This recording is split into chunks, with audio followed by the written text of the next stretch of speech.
Hey guys. Okay, today we are on chapter 7 of our book. And chapter 7 is called Walking High Above the World. You ever notice the smell of gunpowder makes you thirsty? Because after the fireworks, I'm aiming us for where the food carts are parked along the street, thinking about an ice-cold lemonade and how clean it will taste. And for a moment, I almost forgot that Freak is riding on my shoulders. Amazing perspective up here, he's saying. This is what you see all the time? I'm not that big, I say. This way, you're like 2 feet taller than me. Cool, he says. I love it. We're working our way through the crowd and we're almost to the food carts when Freak tugs on my hair. Cretin at 2 o'clock. He says, real urgent. 2 more at 3 o'clock. I go, huh? What? The Blade and his gang, Freak hisses. They've locked onto us. Their trajectory is converging. Go to the left, he says. Make it quick if you want to live. Too bad I'm a little confused about rights and lefts. If I don't have to think about it, I know. But if I have to think about it quick, my mind goes blank. Right? Left? What does it all mean? Which way's left? Left, Freak says, and he kicks me with his little foot like he's digging into a horse, and it clicks in my head. Go that way. Follow his feet. Faster, Freak is saying, and he's urging me on. It's lucky for me the little dude doesn't have on any spurs, but I don't care. I just want to get clear of Blade. Warp factor 9, Freak is shouting. Move! Move! More speed, oh mighty beast! Now I'm running at full gallop, weaving through the crowd. And I don't even look back. All I have to do is follow the way Freak is kicking his feet, steering me. I'm pretty sure we're getting away until this punk comes out of nowhere. He's one of Blade's gang, and he's got this big, ugly grin. Over here, Tony! I've got him cornered.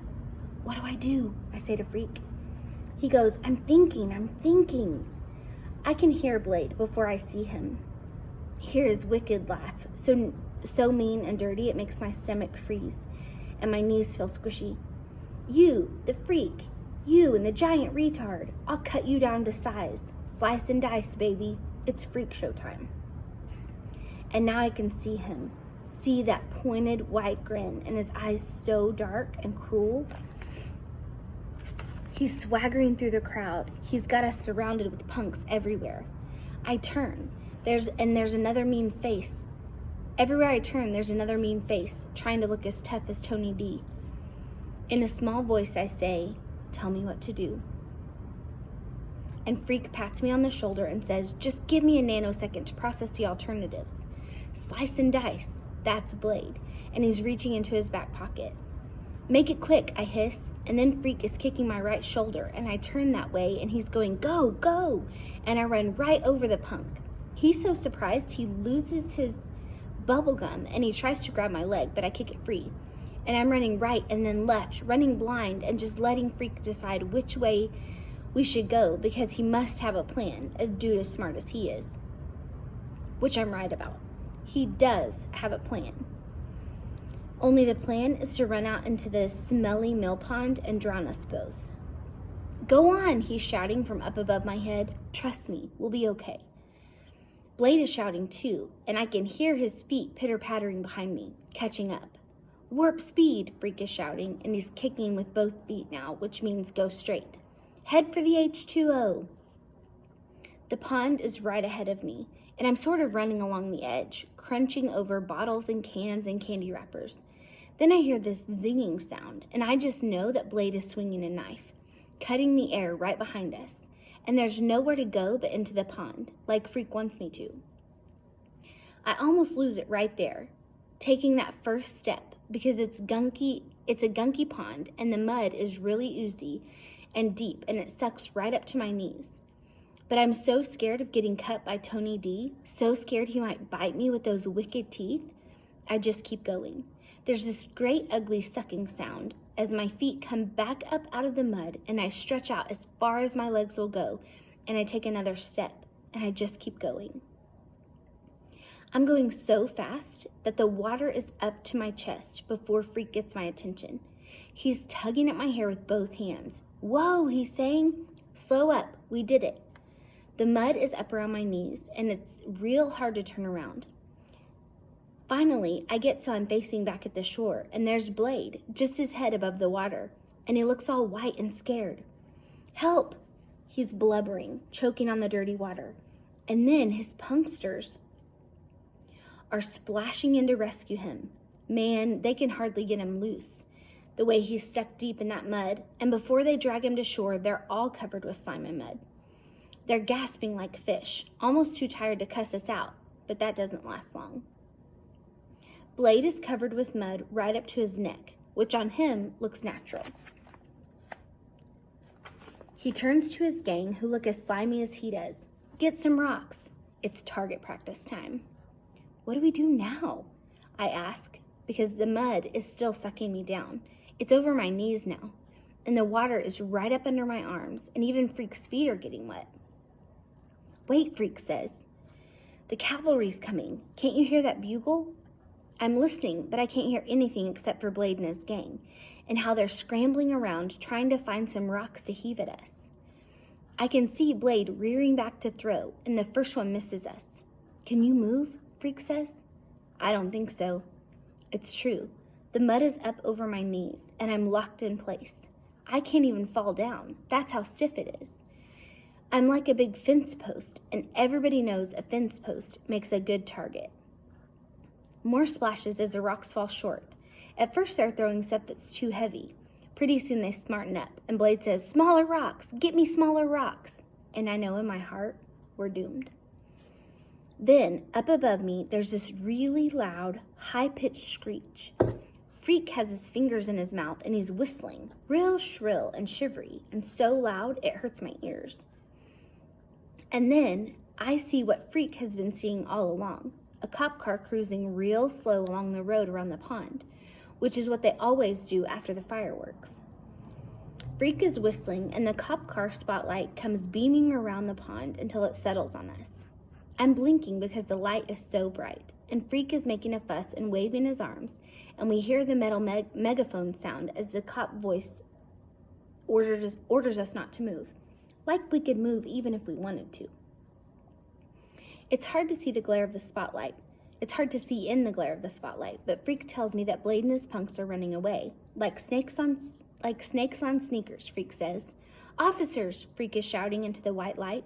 "We request assistance."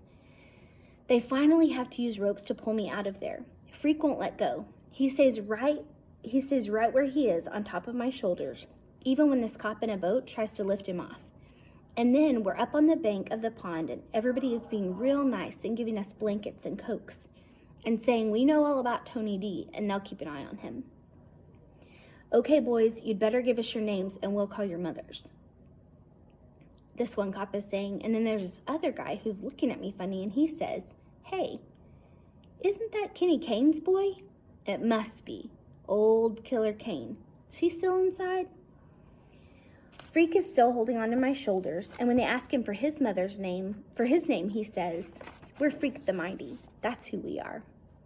We're 9 feet tall, in case you haven't noticed." That's how it all started, really. How we got to be Freak the Mighty, slaying dragons and fools and walking high above the world. Chapter 8, Dinosaur Brain. It turned out to be a pretty cool summer. I figured we'd get into trouble for running into the pond. It looked bad for a while when the cops drove us home, and I got out all soaking wet and covered in gook. And when Grim was hosing me down, he had this really pruny look on his face, like he was smelling something bad. But the cops made out like I was a hero or something, rescuing the poor crippled midget kid. So Grim listens to the cops, and he gives me this weird look, like imagine my surprise. And he goes in the house, and Graham comes running out in her nightgown with this big fluffy towel and really makes a fuss. Me, rescuing Freak. What a joke, right? Except that's how it must have looked from a distance, because they never knew it was Freak who rescued me, or his genius brain and my big dumb body. Graham is there, drying my hair with a towel, and her hands are shaking, and she says, "Oh, I saw those blue lights, and I thought the worst." And Grim is behind her, looking at me real intense and shaking his head, and he's saying, "Who'da thunk it, Mabel?" Which is some kind of joke, because Graham's name isn't Mabel. Anyhow, they take me inside, and the first thing Graham does is give me this big bowl of ice cream. And Grim, he keeps shaking his head, and he goes, What this young man needs is a cup of coffee, real coffee. And then he gets busy putting the filter in the machine and measuring out the coffee and standing by while it drips through. And he's got this stern look like he's thinking deep thoughts. By the time I polish off the ice cream, Grim is handing me a coffee in a china cup from the set we never use. He gives me that cup like it's a really big deal, maybe because I'm not allowed to drink coffee yet.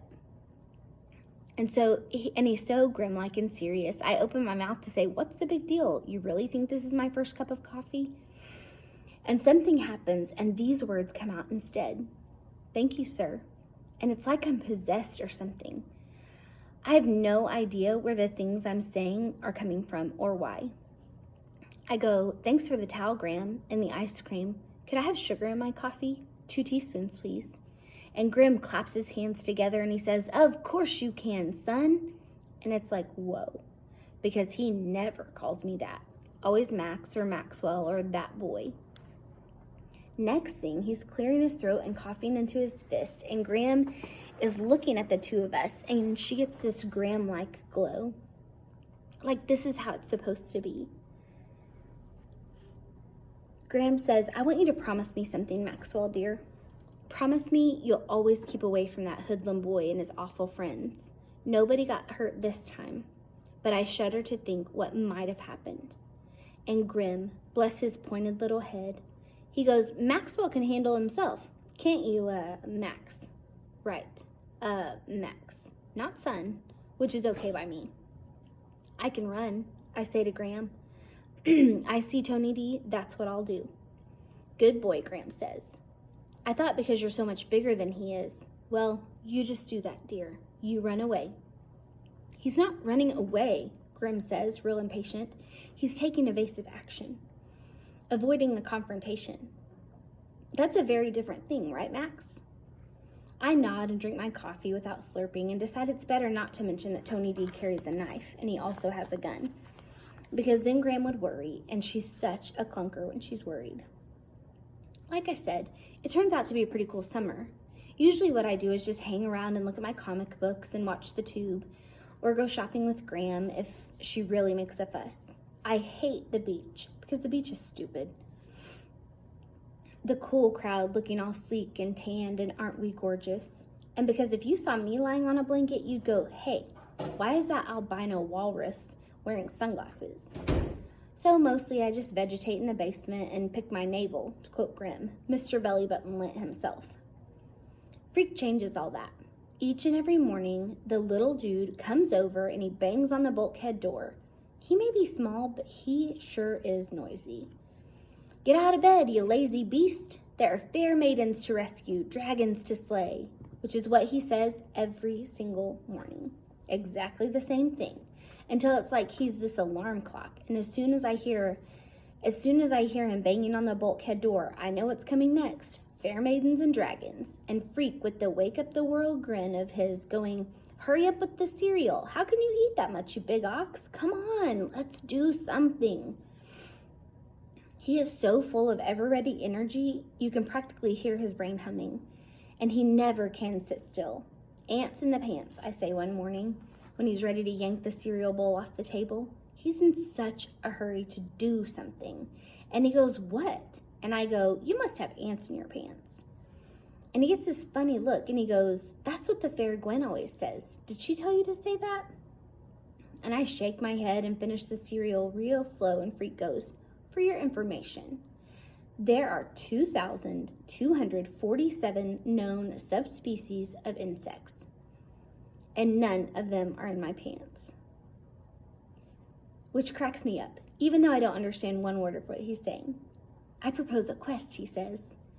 "We shall journey far to the east and see what lies there." By now, I know what a quest is because Freak has explained the whole deal, and how it started with King Arthur trying to keep all of his knights busy by making them do things that proved how strong and brave or smart they were, and how sometimes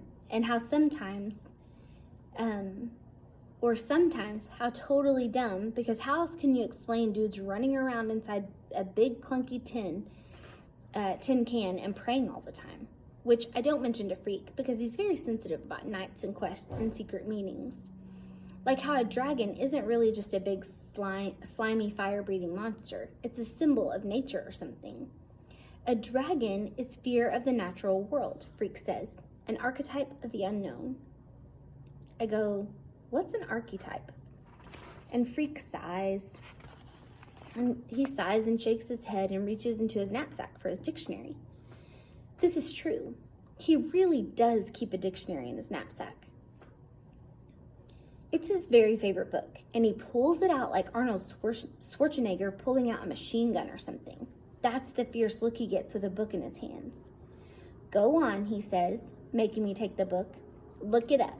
And now I wish I hadn't said anything about this archetype dude, because I hate looking stuff up in his stupid dictionary. Start with A, he says. I know that. A-R, he says. Just go along with the A's until you come to A-R. Yeah, right. Easy for a genius to use the dictionary, since he already knows how to spell the words. And R's never look like backwards E's to Freak, which is the way they look to me sometimes, unless I really squint and think about it. Careful, he says. You'll bite your tongue off, and then we'll have to waste the day at the emergency room getting it reattached. Microsurgery is such a bore. Didn't anybody ever tell you that? Huh? I say. But I do close my mouth so my tongue doesn't stick out. I'm still looking at the dictionary for archetype, and I'm looking for words that are underlined with red ink, because that's what Freak does the first time he looks up a word. He makes a line under it, and you'd be amazed how many are underlined. There are whole pages like that, where he's looked up every single word. Finally, he spells out all the letters for me, and I find the stupid word. There's nothing about dragons here, I say, squinting hard at the stuff under the word. It just says pattern. So what is it? A sewing type of thing? Freak has this disgusted look, and he takes the dictionary and he goes, you're hopeless. Pattern is the first definition. I was referring to the second definition, which is much more interesting. A universal symbol or idea in the psyche expressed in dreams or dreamlike images. Like that helps, right? I'm getting bored with the dictionary, so I pretend to understand, and Freak finally gives up and shakes his head and goes, I don't know why I bother. Dinosaurs had brains the size of peanuts, and they ruled the world for 100 million years. Chapter 9. Life is dangerous. So out we go. It's a habit by now. Freak riding high up on my shoulders and using his little feet to steer me if I forgot where we're going. Not that we always know. Freak likes to make things up as we go along. You think we're just walking down this ordinary sidewalk, and really you're crossing this dangerous bridge, the kind made of vines that hangs high up over the air of a deep canyon. And when Freak makes it up, it seems so real. You're afraid to look down or you might get dizzy and fall off the sidewalk. Don't ever look down, he says. Just keep your eyes closed. And then he puts his hands over my eyes and tells me to keep walking straight. 1 foot, he says. Now the next. I'm fighting to keep my balance, and his hands are making me dizzy. 1 more step, Freak says. Steady, steady. Now lift up your your foot. There, we made it. And he takes his hands away, and I see we've crossed the street. Go east, he says, when I get to the end of the block. That way, mighty steed, yonder lies the east. And I go, how do you know which way is east? And then something is glinting in my eye, and Freak is showing me a little compass. The official Cub Scout compass? I ask. That's a clever disguise, so you don't know how valuable it is, he says. This is actually a rare and valuable artifact passed down for generations. Lancelot used it. So did Sir Gawain. And for a time, the Black Knight kept it on a chain next to his heart. I go, so the Black Knight was a Cub Scout? Huh? And Freak laughs and says, that way, we go east on a secret mission. We walk for miles. Way beyond the pond and the playground and the school, and for a while, we're going through this really ritzy neighborhood of big white houses and blue swimming pools. Freak keeps saying stuff like, that's the castle of Avarich, and yonder lies the bloated moat. And when we go under the trees, he'll say, proceed with caution, or all clear, depending on how low the branches come down. We must be east, I say. Have we got yonder yet? Because my stupid feet are getting sore, but Freak pats me on the head and says yonder lies over the next horizon. You could look it up if you don't believe me. Oh, I believe you, I say. On and on, block after block, through the neighborhoods that Freak says are really secret kingdoms. I bet we've gone 10 miles at least, because my legs think it's 100. And even as light as Freak is, he's starting to feel heavy. We're almost there, he says. Turn at the end of the block. Where is it we're going? You'll see, he says, and you will be amazed. Ahead, there's this busy intersection, cars whizzing by, and it all seems familiar. Can we stop for a Coke, I say? Grim gave me $1. Big deal, I know, but we can split it. Freak goes, then that shall be your reward, faithful steed. Tinted sucrose and bubbles of air. Onward, onward to the fortress. It turns out the fortress looks like part of a hospital, which it is. The regular hospital is around in front, and there's this new building added out the back. Medical research, it says over the door, and I know because I made Freak spell it out. Does that mean they do experiments and stuff? Freak says, indeed they do. What kind of experiments, I ask. Can you keep a secret? He says. Do you swear on your honor? Sure, on my honor. Freak is really excited. He's shifting around my shoulders so much I'm afraid he'll fall off. That's not good enough, he says. You need to swear by blood. You mean like cut myself? Well, no, he says, and you can tell he's thinking about it real hard. An actual incision is not necessary. It's the same thing if you spit on your hand. Huh? Saliva is blood without the red, he says. Do as I say, spit in your hand.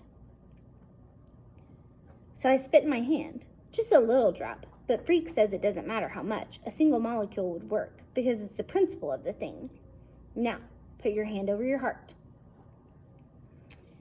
So I put my hand over my heart. Now swear on your heart that the data you are about to receive will be divulged to no one. I swear. Freak bends down and he's got his hand cupped around my ear and he's whispering. Inside the research building is a secret laboratory called the Experimental Bionics Unit. The unit's mission is to develop a new form of bionic robot for human modification. What's that? I say. Shh. Speak of this to no one. But at some future time, as yet undetermined, I will enter the lab and become the first bionically improved human. I still don't know what it means, I say. Bionics. And please, don't make me look it up in the dictionary. Bionics, Freak says. That's the science of designing replacement parts for the human body. You mean like mechanical arms and legs? That's ancient history, Freak says. The Bionics unit is building a whole new body just my size. Yeah? What'll it look like? A robot? A human robot, Freak says. Also, it'll look a lot like me, only enlarged and improved. Yeah, right, I say. Let's go home. My feet are tired. Freak tugs hard at my hair. It's true, he says, with his voice getting so high and excited. I've been in there, in the special unit. I have to go every few months for tests. They've taken my measurements, analyzed my blood and metabolic rates. They've monitored my cardiac rhythms and my respiratory functions. I've already been x-rayed and CAT scanned and sonogrammed. They're fitting me for a bionic transplant. I'm going to be the first. I can tell he really means it. This isn't a pretend quest. We're making houses into castles or swimming pools into moats. This is why we came here, so Freak could show me where he's been. The place is so important to him. I understand this much, even if I don't understand about bionics or what it means to be a human robot. Will it hurt, I ask, getting your parts replaced? Freak doesn't answer for a while, and then he says in a stern, smart voice, Sure, it will hurt, but so what? Pain is just a state of mind. You can think your way out of anything, even pain. I'm pretty worried about the whole deal, and I go, but why do you want to be the first? Can't somebody else be first? Isn't it dangerous? Life is dangerous, Freak says, and you can tell he's thought a lot about this. After a while, he kicks me with his little foot and says, Home, steed. Hope you guys are back soon. I miss you.